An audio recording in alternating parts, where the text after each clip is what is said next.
An Israeli attack on a school in Gaza run by the UN Agency for Palestinian Refugees have killed more than 40 people and wounded over 100.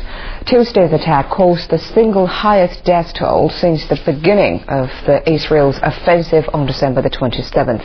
Israel's Prime Minister said he hoped to end the offensive soon, but not before certain conditions are met.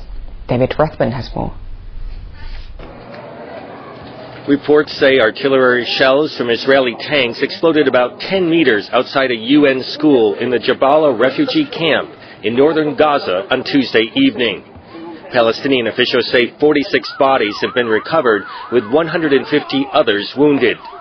The Israeli army said its soldiers came under fire from militants hiding in the school and responded defensively.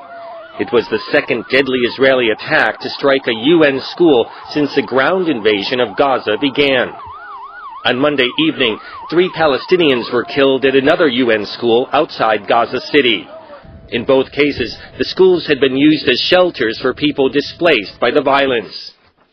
Meanwhile, Israeli forces edged closer to Gaza's major population centers on Tuesday, hitting new targets. They cut the main Gaza highway in several places, dividing the strip into northern, central, and southern sectors.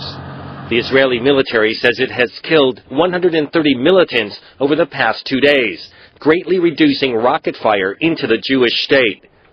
Israeli Prime Minister Ehud Olmert says his country will not compromise on security. He says a ceasefire would be agreed to only if guaranteed an end both to attacks on Israel and to Hamas, rearming and rebuilding. He's also pursuing a diplomatic solution.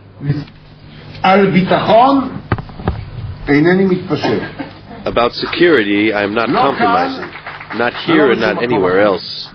And I really hope that no one would be mistaken with any kind of illusion as for the level of our determination in every region and every front. We are not eager for any confrontation, but we are not deterred by any threat. At least 15 rockets were fired on Tuesday by Hamas militants. One landed in the town of Gadara, about 40 kilometers from the Gaza border, lightly wounding a 3-month-old infant. It's the farthest Israeli town to be hit by rocket fire so far. UN officials say more than 540 Palestinians have been killed in Gaza so far, including more than 100 civilians. Meanwhile, 9 Israelis, including soldiers, have died since the offensive began. David Rathbun, CCTV.